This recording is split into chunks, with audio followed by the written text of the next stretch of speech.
Okay, ईसाक्षी बात पर सुनाएंगे। यस। आधा तो फकत आँखों થી પીછાવાની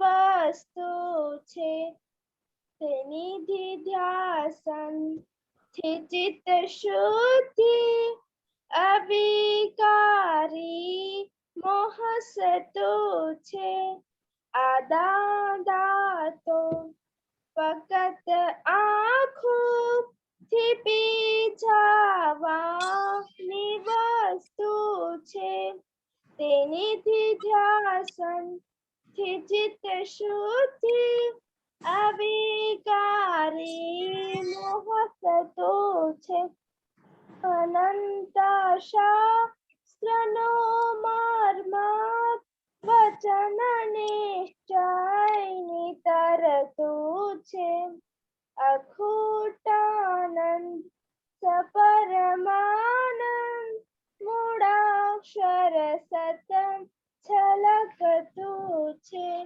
આદા તો ફકત આँखों થી પીછાવાની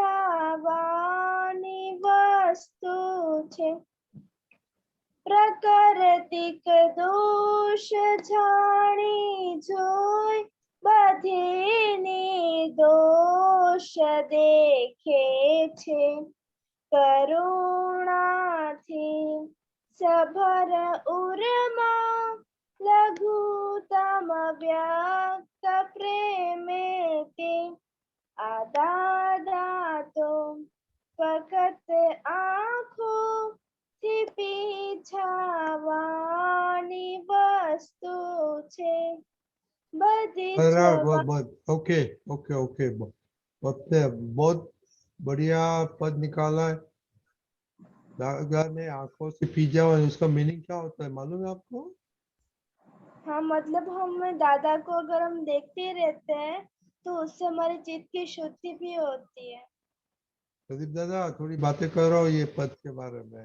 हाँ, दादा को कैसे आंख से पी सकते हैं? आँख से वो जो आपने बताया ना कि दादा का जो हास्य होता है, उनकी आंखें होती है, उनका जो चेहरा है, वो हमारे चित्त में रहना चाहिए। और दूसरा कि ये उसकी क्या कीमत है, पहले ये समझने की जरूरत है। क्योंकि दादा के अंदर हर प्रकार की जो कमजोरियां जैसे इंसान में होती है, तो तमाम कमजोरियां निकल गई थी। इसलिए उनको देहधारी परमात्मा बोलते हैं। क्या कहते हैं, किसका मुखारविंद है? देहधारी परमात्मा। क्योंकि ये देह होते हुए भी वो देह तो इतना प्योर हो गया था और अंदर खुद आत्म स्वरूप में रहते थे। इसीलिए वो निर्विकारी, और ऐसा उनको कविराज ने सब पद में लिखा है। आप समझे ना।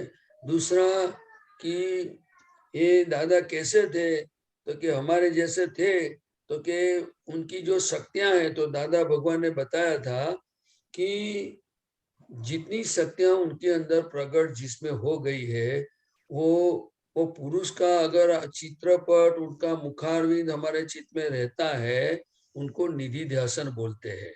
तो वो निधि ध्यासन से उनकी सारी शक्तियां जो है वो हमारे में ट्रांसफर होती है। क्या होता है? ट्रांसफर होती है। समझ में आया ना।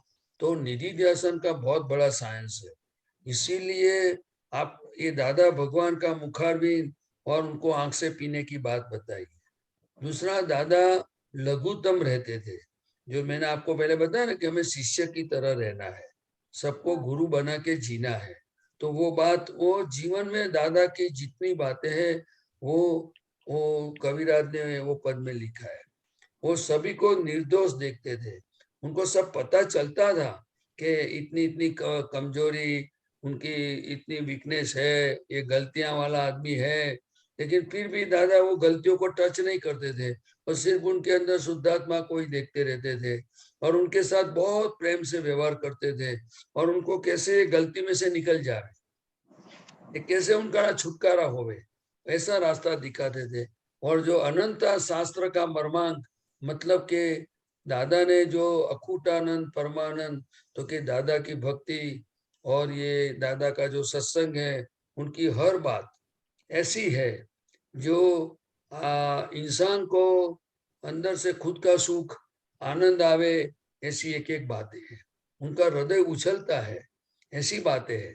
लेकिन ये उनका थोड़ा जैसे जैसे ये समझ में आवे, उनका परिचय रखे, तब पता चले ओ ऐसा दादा है, ऐसे दादा बात कर, क्या बढ़िया बात है। उसको जैसा ज्ञानी पुरुष के प्रति अहोभाव आएगा, तो वो अहोभाव करने वाला जो भी जीव है उनको बहुत बहुत फायदा होगा। इसीलिए ऐसे मुखारविंद, ऐसा चित्रपट, ऐसे दादा जो देह के साथ, उनको तो वैसे तो शास्त्रों में लिखा गया है, और सिद्धांत के आधार पर तो कविराज कहते थे कि ये तो ऐसे तीर्थंकर के बहुत नजदीक के पुरुष थे।